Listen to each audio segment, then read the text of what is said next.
Okay, so here we are. Welcome. My name is Kate Meenan-Waugh, and I'm on the board of Solas Nua. And welcome to a discussion of our September film, A Doctor's Sword. Tonight, our Irish popcorn series morphs to a new format, SIF at Home. We hope you enjoyed watching the film at your own pace and in your own time. And of course, if you have not yet, please do view the film after tonight's discussion. We'll have a link to it in the chat after we get the discussion started. This new bi-monthly format brings our film events more into line with the Capital Irish Film Festival, which will run next year, March 3rd through 6th, 2022. These virtual screenings have become a lifeline, not only for those homebound during the pandemic, but as a workshop for Solas Nua and our partner, NYU DC, for expanding the quality and scope of our offerings and ensuring we bring you provocative and essential films representing the very best of contemporary Irish filmmaking.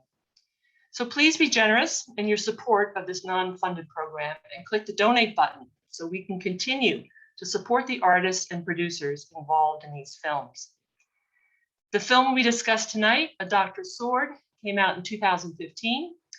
It's a compact and moving narrative of an almost unbelievable story, the story of a man, a family, memory and loss, and foremost for me, certainly resilience. Joining me tonight is Gary Lennon, the director of the film. Gary's coming to us from Ireland, of course. Gary's production company, Gambit Pictures, produces nonfiction films for series and cinema, television, and online platforms. His films have been recognized on many levels and are frequent entries at international film festivals. In fact, he is just back from the Prague Film Festival, where his latest release, Castillos Spies, had multiple screenings. We'll get a chance to hear more about what's coming up for Gary and Gambit Pictures, but let's dive into tonight's remarkable film and subject. Again, the film is not only about a sword, what it represents and how it provides an entry into the experiences of a young medical doctor from County Cork, but of course it's much more. Dr. Aidan MacCarthy's experiences are very nearly unique and bookend a full breadth of World War II. He is evacuated from Dunkirk in 1940, and he survives the atomic bombing of Nagasaki as a POW of the Japanese. So Gary, can you tell us, how did this film come about? Like many good Irish stories, it started in a bar. And the producer, Bob Jackson, he kind of inherited a bar, or he took over a family bar in Cork. And every evening he had a man tell him a story about an Irish man from West Cork that survived the atomic bomb in Nagasaki. Naturally enough, Bob was somewhat skeptical about this. But after days and weeks of hearing the same story again and again, the book, A Doctor's War, was thrown on the bar table one night to a somewhat dramatic, here it is, this is the story I told you about. And it tells the story, it's Dr. Aidan MacCarthy's autobiography. It's a book he wrote while recovering from a stroke and a memory loss from his injuries. And he was asked by the people in the RAF, the Royal Air Force of Britain, as a way of getting his memory back, to write down his wartime stories. And this became the book. So from that planted the seed. It's naturally enough, it's a real page turner. He has he has 12, 15, 20 lifetimes in his one short period of 5 or 6 years. And I think this planted a seed with Bob, and Bob really wanted to make this into a film. Myself and Bob became friends around 2012 through a mutual friend, a man named Michael Kelly, who was actually the DOP for the film itself. And between the three of us, we made it 5 or 6 years ago. Mm-hmm. Wow. So now Bob Jackson also wrote a book, right? The Doctor's Sword. After watching the film, I did read both of these books, and they are amazing. And so how much is this story known outside of his hometown before the books were published, or even after these books were published? How much is this story known? I think it's very fair to say that it was an unknown story when we made this film. It was a book that was released in the late 70s. It was a small release. It had a certain amount of notoriety in the area, but it really wasn't a well-known story. The final high school exam in Ireland is called the Leaving Cert, and he did appear on the Leaving Cert one year as in the English. But again, this is all quite anecdotal. This story was not well known. And then in the early 90s, his story then appeared on RTE radio. Again, though, it was just one piece on a radio show on one evening. It wasn't a well-known story, but it was a story that really captured our imaginations. We thought, for very obvious reasons, that it would make a really good film, but it wasn't well known. You know, it was a small film, but it was actually quite interesting, the impact that it had. It was released on television, and then we repackaged it. We remade it into a feature film, and it played in cinemas all around Ireland for, you know, a dozen weeks. And then it played on national television, and it had an enormous audience. So it really resonated with people. And you may not be surprised, if you've ever met someone from Cork, that it really resonated with the people from Cork. And it was a really strong success in Cork. And I think with good reason. He really is a remarkable man. Yeah. I mean, there's so much about the story that reminded we here in the States know the story Unbroken by Lauren Hillenbrand, fabulous novel made into a movie. A similar type story, a story of a POW and survival. So let's talk a little bit more about the actual film and some of the things that come up into it. And how did you get the family so involved in it? I mean, the daughter's participation is really crucial to the film. It helps drive the story, but both the daughters bring so much to their father's life and story. How did you go about doing that? I think when you're trying to do something like this, even at a small, a medium, or a large scale, if you don't have the family support, if you don't have the key support of the people that are crucial to it, there's kind of no point in doing it. You know, it's really that simple. So in our case, we were wonderfully lucky. You know, we had a huge amount of support from the MacCarthy family. Without them, it wouldn't have happened. It's really that simple. Every element, every step that we did was with their support. You know, from the access to the sword, to the finding the various different documents. And Dr. MacCarthy worked in many different Air Force bases, so they kept on moving. So all of their boxes, all of their materials kept on being moved around. So, you know, there was a certain amount of trying to find the jewels in the Aladdin's cave. You know, there was so much stuff that they had accumulated over the years that it took us a long time to find it. And without the cooperation from the family, we would never have had that. So we are still to this day incredibly appreciative of all the support they gave us. Yeah. Even to the fact that Nikki came with us on a trip. You know, she took a huge amount of time off from the busiest period of their bar. And, you know, I don't think it's inappropriate for me to say this, and that they actually cash flowed the project as well. So it's not without saying, you know, it's no lie to say that without them, it wouldn't have happened. Well, I want to get back to that story of Nikki's journey to the cemetery, but let's look at a couple other parts of the film that I know that we've talked about, and I know that probably many of the viewers also found very compelling. Talk a little bit about the use of the animation and what that meant for this film, and how it is important to this film, and how it connects it to the actual story and setting of the film. One of the things that we were always interested by was the reaction of the animation. And depending on your age, you have quite a different reaction to the animation. So it was really interesting to hear people that were quite young, you know, under 12, under 15, that would really have a thing, really like gravitate towards the animation. It was almost as if it pulled them in to the story as a magnet. So that was an unintentional, but a very welcome result. From our perspective as filmmakers, we had to try and show his story on screen. And there's a couple of different options that you have. But one of the one of the huge challenges that we have is that his story was so big. You know, it was Dunkirk, it was the fall of Singapore, it was a submarine, it was jumping off a destroyer, it was the atomic bomb falling in Nagasaki. This is not the type of thing that we could do on an Irish documentary budget. So, you know, at a very practical level, it solved that problem for us, that we could show it on the screen.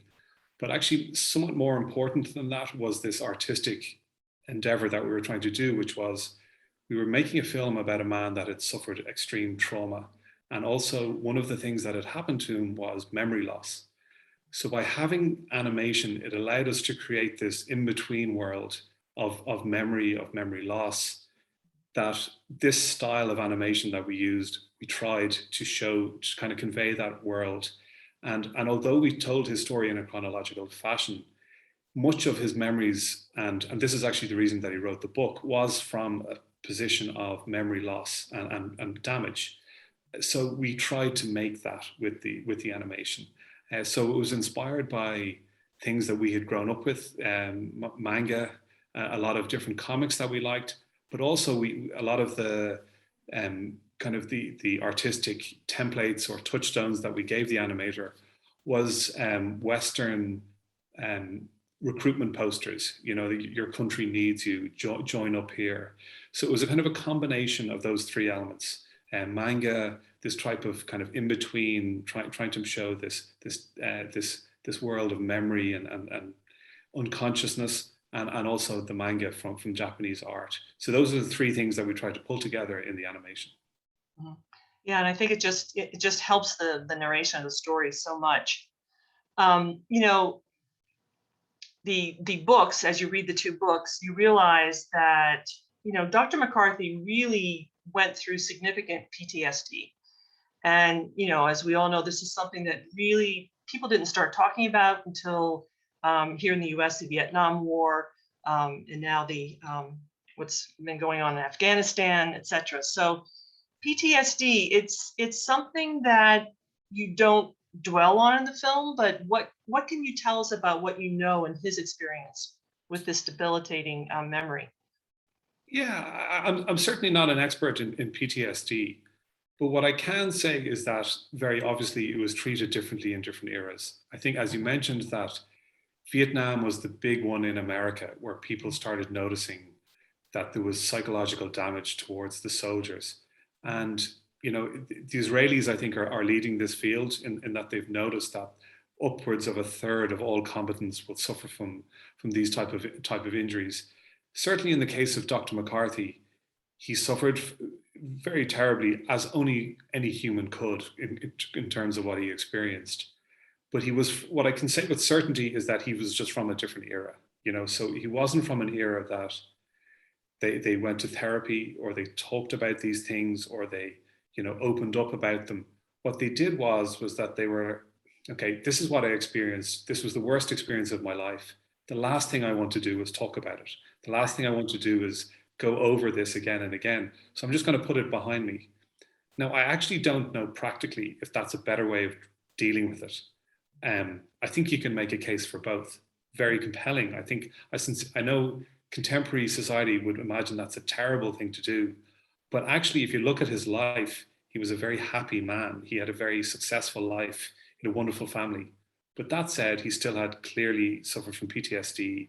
He had an awful lot of nightmares. He frequently experienced these things. I couldn't tell you what the best way of treating it is, but I know that he suffered terribly, terribly from it. This was a man who was beaten every single day as the lead, as this most senior officer in his area of Japan. So, you know, I don't know how anyone wouldn't suffer from that. But what I can say is that he had amazing resilience, and this was the way he treated. He just kind of like, well, this is what happened to me in the past. This was kind of my horror show this was my horror experience when I was a POW. Now I'm back to Ireland. This is my happy place, and I'm gonna, you know, this is my career and my family that I love. I'm not going to talk about that stuff. I'm actually never going to talk about it. So he very obliquely mentioned it to his children. You know, whenever they asked him about it, he would say, "Oh, I'll talk about it to you in the future." But it was actually only when the book came out that they discovered it, which is kind of a remarkable thing to do. It is remarkable. And did you get any sense from them as to what their own personal reaction was when they read their father's book? Obviously, you know, I'm a parent. Had I experienced those types of things in my pre-parent life, I don't think I would share them in any detail. But what it must have been like for these then young women to read that book and realize what their father had been through. Did you ever get any sense from either one of the daughters what that was like? Yeah, very much. We asked that question very directly, and they told us on camera, and they also told us off camera. It was one of shock. You have this very mild-mannered, low-key type of person, very respected man, almost a classic doctor in that respect. He's the type of a warm, welcoming type of personality that you can close the door behind you and tell someone your problems, both physical and mental. So for you to discover this man who had been this huge support, this wonderful father, had experienced all of these things, it was just shock. It was pure shock that he had discovered it, that he had experienced this, and that he had never said it to them before, and that he superficially appeared to have no problems.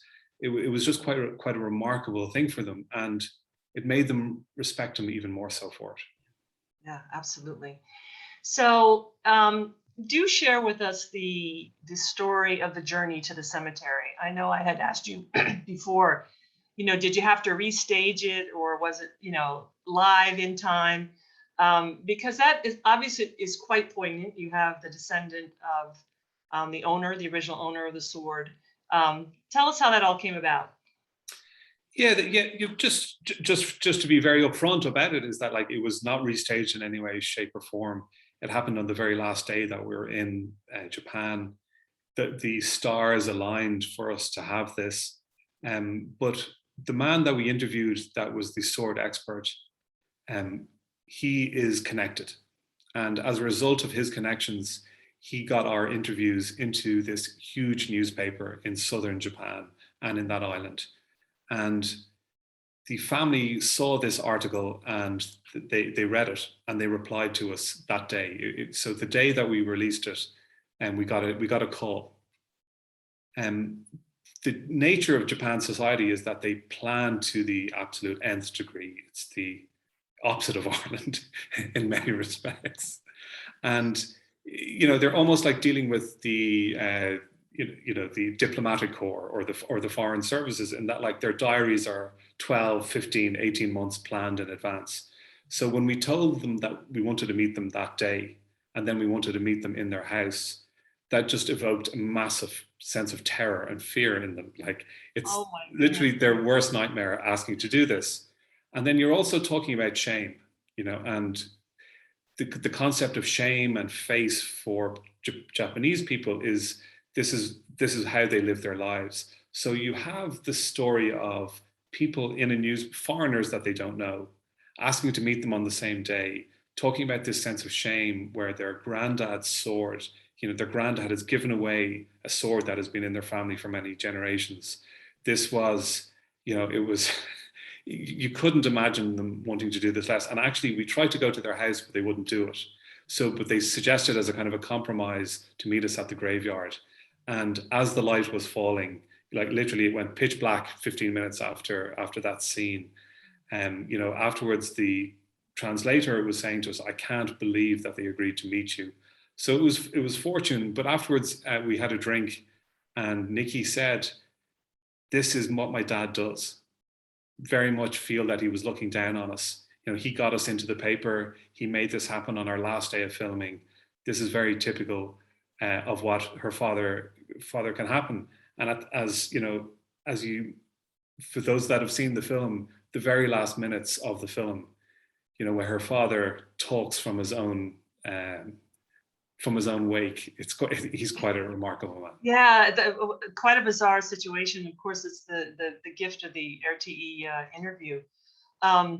Faith. I mean, MacCarthy's faith was what brought him through those 5 years, obviously. What other feeling did you get about the strength of his faith in the making of the film? Yeah, there's a couple of things. He grew up in Ireland of a time where there was one faith, and he clearly had a very strong faith. It was a faith that was instilled in people rather than chosen. He went to a boarding school where it was instilled. He wasn't in any way a passive person of faith. He actually caused a certain amount of controversy. Like he actually went to a Protestant church for a certain period of time. Sorry, that's wrong. He visited a Protestant church, which caused a certain amount of outrage in his community at the time. So he was someone who knew his own path. But irrespective of that, he had a deep and sincere faith, a deep and sincere faith. And I think that was one of the things that got him through. I think there's no doubt about that. He says it very explicitly in the interview. He says it's very explicitly in his book. This was the thing that got him through those darkest hours. And, I think it clearly worked for him. Yeah, and of course, at some point he says, I can't remember if it's in the interview or the book, he says, "I was lucky." I mean, what an understatement, right? What an absolute understatement. Yeah, I think this is the single line that makes me love him as much as I do. And, although if I was to pick a hero that I have, it's sincerely Dr. Aidan MacCarthy. I don't say that glibly and I don't say that lightly. He really is a hugely impressive person. He very sincerely said in the interview, and we chose not to use it in the film, but he very sincerely said that, he was asked if the war had any impact on him. And he said, apart from the skin cancer that I got from the atomic bomb, the stroke that I got from the daily beatings that caused a brain hemorrhage, the arm that was broken to such a degree that I could never swim or play golf again, and the occasional nightmares, all these different things that he started listing, this litany of horrors. He goes, but really, apart from that, I had really nothing that happened to me, so I was very lucky. And he said it very sincerely. And for someone to say that is truly remarkable. Like, he very sincerely feels he was very lucky, and each one of those things would be the worst event that any single person would have. When he experienced the atomic bomb, he writes it in one page. That would be the type of thing that people would get a number of books out of. I got a film out of it. But he sums up what happened to him in Nagasaki in one page, because that's the type of person he is. He's a remarkably modest, calm, sincere man, and he's just, he seems that he felt that his life that he had, his wonderful wife of many years, his two fantastic daughters, he just felt so lucky that he felt he could never complain about all the things that he had. Whereas in someone like myself who looks at his life, I can't really believe it. Well, and one wonders, is that a peculiarly Irish characteristic or just an incredible marker of his character overall? And I agree. I think it's a little bit of both. What I would say is that it's the best of Irish characters, as opposed to just simply an Irish character, because we've all met terrible Irish people. I just think he is the best of Irish characters, and I think he's just the best of people as well. Mm-hmm. So as we've been discussing it, we have a couple questions coming up. Please comment on the impact of the monkey salute incident. For maybe those people who have not seen the film, can you describe to us what happens in that incident and what the significance of that is? Yeah, I'm going to do a certain amount of extrapolation here, because based on the different things that I've heard. But when you're in a prisoner of war camp, every single day is a aim. All you're trying to do is survive. And one of the most important ways of surviving is by keeping up your morale. And he noticed that a number of his soldiers were losing a little bit of morale, as one can only do in a situation where people are being starved and beaten all the time.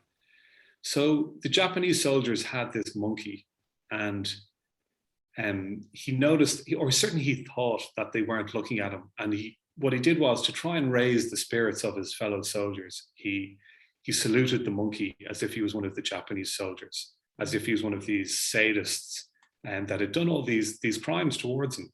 And he kind of thought he got away with it, but unfortunately he didn't.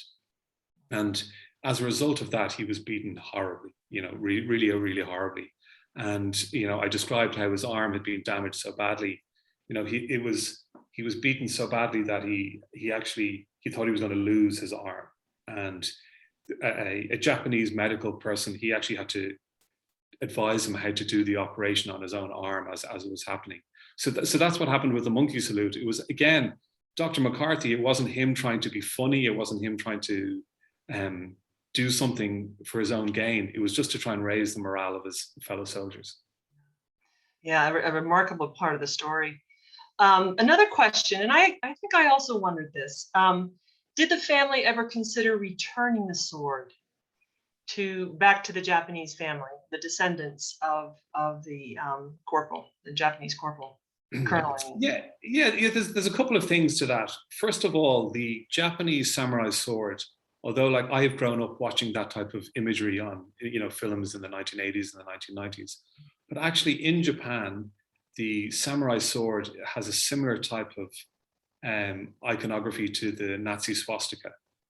So it's actually illegal for Japanese people to own samurai swords. So the only samurai swords that can actually be held are what are considered to be national treasures or things of significant value. So we tried to bring the samurai sword into Japan for the filming to show the different people that we were doing. But we were absolutely told that if we brought it in, we wouldn't be able to take it back out. So I say that as a little bit of background. In terms of the family, I can comfortably speak on their behalf and say that they didn't have any intention of returning it to them. They feel, and I would like to think anyone that has seen the film would agree that he has certainly earned that sword.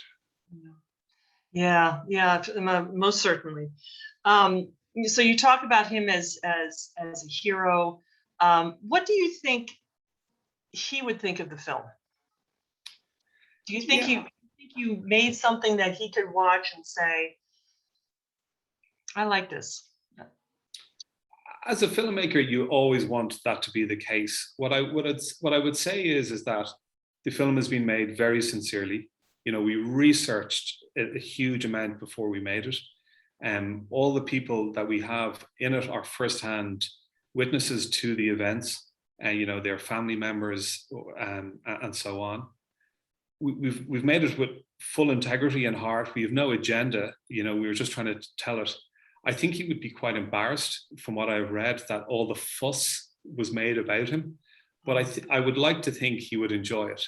And he had a really, from what Nikki and Adrienne have told me, is that he had a really good sense of humor. So I think after the fuss had calmed down, after the premieres had happened, after the reviews had the dust had settled, I think he would like it. And one of the things that gave me and Bob wonderful joy was that when we went to MacCarthy's bar, they actually opened up this book, and this book had all the different people that had seen the film from all over the world, and they wrote down all their goodwill, their sense of how much they enjoyed the film and how they had come to the bar on the back of seeing this film. And that gave the MacCarthys great joy. And I'd like to think that Adrian would feel the same if he saw the people, saw the things that had been written in that book as well. Yeah, and so tell us a little bit more about the quirk of the RT interview coming on during his memorial. What actually happened there? Because it is almost prophetic in a way, isn't it? Yeah, it's hard to believe. It sounds as if we've made it up. It sounds as if it's almost a fake Hollywood ending. But Dr. MacCarthy, his story was discovered by another person that worked in RTE, and they eventually did an interview with him. And then, for reasons that I don't understand entirely, it basically just sat on the shelf for a number of months. I think in fact longer than a year. And what Dr. MacCarthy said to his children is that, they've forgotten about me, or typically he's in his own sense of modesty, was that, I really didn't do too much. They probably just felt it wasn't that important. But actually what I can say for certain is that it just got stuck in the cogs of bureaucracy and all various other different things that had nothing to do with his story. But, unfortunately he died when he did. And as he was having he died when he was living in London. The body was brought back to Cork. And as he was having his wake, they were all sitting around having a drink, and somebody turned on the radio, and it was his interview. And every single person stood up at the wake, gave a toast towards him, and listened to the interview in full in silence. I can't imagine a better way and a better send-off and a more appropriate send-off for Dr. Aidan MacCarthy. Oh, incredible. I mean, that's just so incredible. So, such a great film, a great subject. What's going on for you now? Tell us a little bit about Castillos Spies, which I certainly hope to see. And I know that you have a couple of things in the hopper. Some really interesting work on a Irish Pulitzer Prize winning photographer. So tell us what's going on at Gambit Pictures. Yeah, thank you. We have finished a film recently called Castillos Spies, which is on the film festival circuit. It was it recently won at Docs Ireland. It was in Prague last week. It's on in a number of other film festivals, and it's the story of what are known as the Cuban Five or the Miami Five, and they are five spies that were from Havana that infiltrated anti-Castro organizations in Florida. So it's a spy thriller in a documentary form. And I grew up as a child of the 80s watching spy thrillers with my dad, reading John le Carré books. And it's a really enjoyable spy film. And we've been very fortunate with the reception that we've had. Oh, that's great. And then, so tell us a little bit about the is it Cathal McNaughton film? What's going on with that? Cal McNaughton's an absolutely fantastic character. He is Ireland's only winner of the Pulitzer Prize for photography. He won it for his coverage of the Rohingya people, who are an ethnic minority of Burma and now Myanmar, and the genocide that was inflicted upon them by the Burmese government. So as they were forced out of Myanmar into Bangladesh. So Cathal was an Irish photographer that grew up in Northern Ireland, in Antrim, and he grew up and he worked as a photographer from 16 years old on the streets of Belfast at the tail end of the Troubles. And then for 25 years, he became one of the world's leading photographers. And then aged 40, he won the Pulitzer Prize. And then following that, and this is what we examine over the course of the film, he stopped taking photographs. And we explore why he did that. And we also explore his approach to photography and also the place and the importance of photojournalism in the world today. Well, that's something I do look forward to. We did get another question. Actually, it's a comment. How Irish worrying over the fuss. Dr. MacCarthy had an incredible life experience, and thank you, Mr. Lennon and the MacCarthy family, for sharing their great experiences, right down to the interview during the wake. The use of animation was ingenious in showing us his war experience. I feel heightened, and the total effect of sharing the doctor's experience. Yeah, I don't think you can watch this film without being touched. Dr. Sword is certainly one that will continue to affect people as they think about war experiences, as we go through our current experience of leaving war and trying to figure out what war is about. Unfortunately, we're always going to be dealing with that, but at the same time, it's so heartening to see this story and realize that there is light at the other end of the tunnel for people who have gone through some of these experiences. Gary, any final words that you'd like to put in for the evening? And certainly, I want to thank you so much for joining us. But what else do you want to say about the film, or anything else that this experience taught you? Yeah, it's one of those things that's quite unusual in that I never had the chance to meet Dr. MacCarthy. But if I could use one thing to describe him, how incredible he was he had a number of years as a POW where he was starved and he was beaten, and then he was taken from Indonesia towards Japan, and he was torpedoed, and he had all these incredible experiences, and yet more incredible brutality towards him. And let's be honest, evil was done towards him. And then he gets to Japan, and you think, nothing worse can happen to me. What happened?